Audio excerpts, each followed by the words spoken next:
Comme ça, personne n'a de salle de sport et on est égaux. Parce que comme elle le dit, le problème, c'est pas la gratuité. Le problème, c'est qu'il y en a qui est plus que d'autres. C'est littéralement ce qu'elle dit. Il y en a marre qui payent pour mon appartement tout neuf, bien isolé, gratuitement, mais qui me payent pas ma salle de sport. Il y en a marre maintenant. Il y en a marre de cette ségrégation. Il y en a marre. En 2025, la ségrégation sociale continue de faire rage en France. Ségrégation sociale, les amis, parce que, comme va nous l'expliquer très bien cette jeune femme qui est parfaitement choisie au hasard de manière apolitique, parce que c'est pas indiqué par la dépêche que c'est une militante, donc j'imagine que c'est une simple citoyenne, évidemment, et qu'elle n'est pas du tout membre du parti de la France Insoumise, eh bien, des gens qui ont des appartements gratuits, payés par les autres, ne peuvent pas en plus avoir une salle de sport gratuite payée par les autres. Est-ce que vous imaginez le niveau de ségrégation, de racisme en fait, de racisme? Si vous voyez là le bâtiment B2, en accédant dans ce bâtiment, vous pouvez avoir accès à une salle de sport. Tous les bâtiments ici dans la résidence Sporting Factory ont accès à cette salle de sport, sauf le bâtiment B, donc le bâtiment où j'habite, tout simplement parce qu'on fait partie du parc social. Vous regardez de l'extérieur, c'est le même bâtiment, la même résidence, assez joli, mais si vous regardez à l'intérieur, on n'a pas du tout les mêmes droits. Dans ce quartier presque neuf de Toulouse, quelques habitants de cette résidence se plaignent de ne pas avoir accès à la salle de sport, pourtant gratuite. C'est une petite histoire qui en dit long, parce que il y a une étiquette donnée, accrochée en fait aux personnes qui habitent dans les bâtiments sociaux. Donc là, elle nous explique qu'elle a un appartement flambant neuf, gratuitement, mais c'est quand même pas assez. C'est quand même pas assez, parce qu'il y a quand même un stigmate, il y a quand même une étiquette métaphorique qui est collée aux gens. L'étiquette de on te donne des trucs gratuits, mais à un moment, faut pas abuser non plus. C'est déjà trop, c'est trop. Parce que l'égalité, vous voyez, elle est jamais complète tant qu'il y a des gens qui ont plus que d'autres. Et comme jamais personne pourra avoir tout, jamais on pourra tout avoir partout. Tu vois, Dieu a créé le monde ainsi. Les ressources sont entre guillemets limitées, parce que mon discours n'est pas un discours écologiste décroissant ou je sais pas quoi, mais en tout cas, non, il n'y a pas des salles de sport gratuites pour toute la planète, pour tous les humains sur Terre. Lorsqu'Alice, une habitante du quartier de la Cartoucherie, apprend par sa voisine que dans sa résidence, une salle de sport est en accès libre et gratuite. Elle demande donc à son syndicat de copropriété un badge pour y accéder. Ce qu'ils m'ont répondu, c'est la salle de sport n'est pas accessible au bâtiment B5. J'ai préféré les contacter par téléphone et avec insistance, j'ai demandé pourquoi et ils m'ont dit que c'était tout simplement parce que... On va voir ce qu'elle a écrit dans son mail. On zoome. J'aimerais savoir s'il y a des conditions pour accéder à la salle. Bah oui, il y en a, connasse. Et avec insistance, j'ai demandé pourquoi et ils m'ont dit que c'était tout simplement... Relou en plus, putain. Il y a une salle de sport qui est gratuite, entre guillemets. C'est-à-dire que les gens, ils les payent dans leur charge. En fait, c'est payé par la copropriété. Donc non, c'est pas gratuit. Tu vois, c'est comme les places de parking gratuits. Mais non, mais tu les payes dans le prix du loyer, en fait. Parce que tu aurais le même appartement sans place de parking, bah le loyer aurait été un peu moins cher. Mais pourquoi est-ce que moi aussi, j'ai pas droit? Mais parce que c'est pas pour toi, juste, en fait. Enfin, qu'est-ce qu'elle raconte? Simplement parce qu'on faisait partie du parc social. Alice a donc dû prendre un abonnement dans une salle de sport payante à 2 pas de chez elle. Oh non, elle doit payer pour ces activités qui sont pas du tout nécessaires. Du sport, t'en fais chez toi. Quoi? Elle doit payer elle-même? C'est pas les autres qui doivent payer pour elle? Mais qu'est-ce que c'est que cette ségrégation sociale? Que ses voisins, eux, profitent de l'installation au rez-de-chaussée. Au total, sur 215 logements, 42 foyers de cette résidence sont dans la même situation qu'Alice. C'est pas une question de prix, de gratuité, d'avoir accès, etc. C'est juste... C'est pas une question de prix, c'est pour ça que je le veux gratuit. C'est pas une question de gratuité, je le veux juste gratuit. C'est pas une question de gratuité à part ça. Oh mon Dieu! Juste cette ségrégation. Donc c'est le fait d'être isolé parce que on n'est pas dans la même catégorie. Contacté, le groupe Les Chalets, le bailleur social qui s'occupe des 43 logements sociaux, explique que la salle de sport de la copropriété génère des coûts d'entretien et de renouvellement de matériel qui augmentent les charges des copropriétaires. Pour éviter que cela ne se répercute sur les loyers des locataires HLM, le bailleur a donc tranché, elle ne sera pas accessible aux habitants du parc social. Le problème, c'est la ségrégation, mais ces gens, en fait, utilisent simplement, parce qu'elles ne savent pas ce que c'est la ségrégation, ils utilisent des mots parce qu'ils se disent, voilà, ça fait cause sociale, ça fait sérieux, ça fait je suis victime et donc du coup, on doit me payer des trucs. Mais quelle ségrégation? Est-ce que je suis ségrégué quand je suis pas abonné à un club de gymnastique? J'adore ça, ça a l'air génial, ils sautent sur des trampolines, il y a des grosses machines, enfin des gros bassins avec des cubes en mousse, là, ça a l'air génial, tu vois. Je suis pas abonné, donc j'y vais pas. C'est de la ségrégation parce que j'ai pas droit alors que eux ils ont payé pour y accéder? Bah bien sûr que non, ça n'a aucun sens ce qu'elle raconte.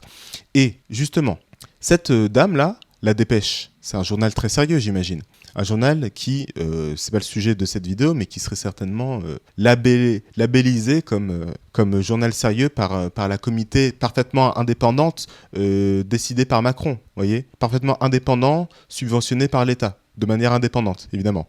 Recevoir des fonds de quelqu'un, ça ne fait pas du tout. Non. Conflit d'intérêts, tout ça, ils connaissent pas parce que c'est indépendant. C'est écrit. C'est Macron qui l'a dit, donc c'est vrai, forcément. Merci à la presse labellisée, effectivement, de nous informer que c'est une militante LFI. Eh ben oui, parce qu'en fait, cette femme, Alice Elvan Çelik, d'origine turque, du coup, j'imagine. Çelik, c'est comme ça qu'on dit. Ou Çelik.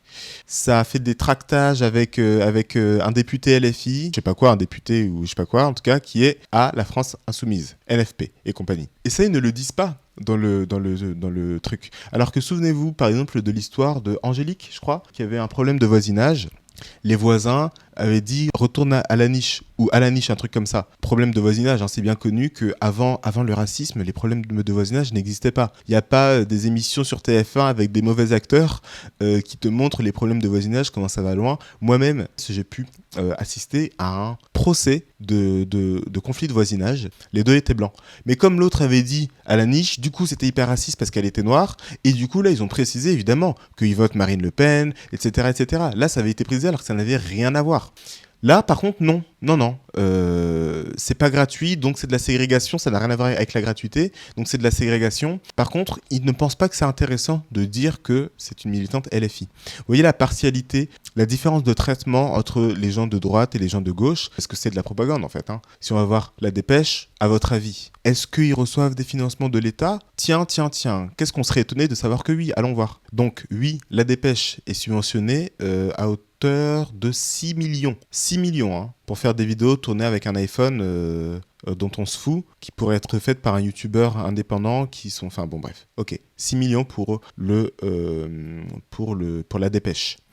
Je lui ai demandé qu'en est-il de Valeurs Actuelles, Frontières, F de Souche, le JDD, CNews, Le Figaro, etc. Les médias un peu plus donc de droite. Évidemment, donc Le Figaro est subventionné, c'est évidemment le média le moins de droite de tous ceux que j'ai cités. 9 millions. 9 millions. Alors ça paraît beaucoup, et c'est beaucoup. Mais 9 millions pour Le Figaro, qui est une institution qui est connue de tous, la Dépêche, je n'avais jamais entendu parler de la Dépêche de ma vie, et eux, ils ont 6 millions. 6 millions pour le groupe La Dépêche du Midi, 9 millions pour Le Figaro. Vous comprenez ou pas le problème ? Vous voyez comment est-ce qu'on essaie de faire exister des médias qui n'existent pas ? Ils ont 30% de moins que Le Figaro, alors que personne les connaît. Personne les connaît. Et je suis persuadé que leur masse salariale, etc., tous les indicateurs que l'on pourrait prendre pour indiquer l'importance du média La Dépêche sont plus que 30% inférieurs au Figaro, qui est un des magazines les plus connus de France. Le Figaro, tout le monde connaît au moins de nom. Le journal du dimanche, 2 millions, ce qui m'étonne, mais bon,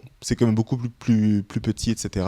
Le journal du dimanche, c'est pas hyper connu non plus, même si, bon voilà, quand même un peu, mais bon, pas tant que ça, donc ça me paraît déjà un peu plus logique. Tu vois, le journal du dimanche et La Dépêche, ça me paraît être à peu près au même niveau, si le JDD n'est pas au-dessus. Et pourtant, eux, ils ont que 2 millions, alors que La Dépêche avait 6 millions. Valeurs Actuelles, apparemment 0, Frontières 0, F de Souche 0, chaîne TV, médias audiovisuels, apparemment c'est différent, mais en fait France TV est subventionnée à 100%, donc au final c'est pas si différent que ça, parce que les deux ce sont des chaînes, tu vois, donc il y en a une qui est subventionnée à 100%, les autres qui ne le sont pas, donc au final sur France TV qu'est-ce qu'on trouve ? De la propagande étatiste, socialiste, de gauche. J'aime pas la droite non plus, hein. Mais la gauche est largement pire. Et pourtant, les autres ne sont pas subventionnés du tout, et France Télévisions est subventionné à quasiment, enfin à 100% en fait. Ça s'appelle France Télévisions. Et donc ce média subventionné, qui serait certainement validé par un label qui dit que c'est un média fiable, voilà comment ils font leur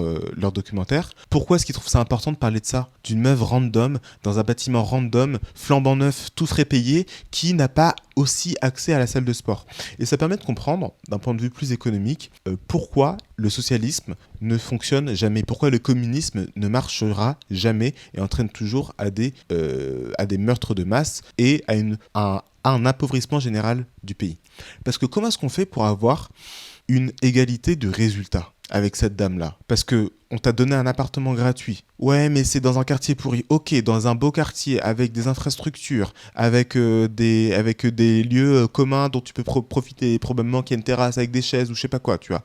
T'as quasiment rien à payer, si ce n'est rien du tout à payer. Ouais, mais eux, ils ont une salle de sport, vous voyez ? En fait, ça s'arrête jamais. Dès que tu veux avoir un peu plus, parce que tu travailles beaucoup plus que l'autre, parce qu'en tout cas, tu as beaucoup plus d'argent que tu n'as pas volé que l'autre, Ouais, mais pourquoi est-ce que lui a et pas moi? Donc, soit on augmente tout le monde, soit il y a des salles de sport gratuites, on se met aussi à subventionner les salles de sport. Et du coup, s'il y a accès à une salle de sport dans un logement social, ouais, mais pourquoi est-ce que eux ils en ont et nous, dans notre logement social, on l'a pas? C'est de la ségrégation. En gros, c'est les gens dans les grandes villes, ils peuvent avoir. Donc faut subventionner des salles de sport partout, des salles de sport étatiques partout, dans toutes les villes. Dès qu'il y a un logement social, il faut qu'il y ait une salle de sport. Vous voyez? Si on veut l'égalité par le haut, ça va coûter des milliards et des milliards. On va devoir voler toujours plus les gens qui travaillent et qui gagnent de l'argent. Donc le seul moyen, c'est de fermer la salle de sport. Comme ça, personne n'a de salle de sport et on est égaux. Parce que comme elle le dit, le problème, c'est pas la gratuité. Le problème, c'est qu'il y en a qui est plus que d'autres. C'est littéralement ce qu'elle dit. Le problème, c'est le fait d'être isolé. Le problème, c'est cette ségrégation. C'est quoi la ségrégation? Parce que ça, c'est pas une ségrégation. En fait, t'as pas payé, t'as pas le droit d'entrer. C'est la base de tout. C'est la logique la plus élémentaire. Donc la ségrégation, c'est que eux, ils ont et moi, j'ai pas. C'est ça que elle appelle ségrégation. Eux, ils ont, moi, j'ai pas. Ils ont payé pour. J'ai déjà full truc gratuit que eux m'ont payé, mais c'est toujours pas assez parce que j'ai pas exactement pareil qu'eux, gratuitement, que eux ont en payant, tu vois. Donc c'est ça pour elle la ségrégation. Donc, puisque son problème c'est pas la gratuité, et bah d'accord, ce sera payant pour tout le monde.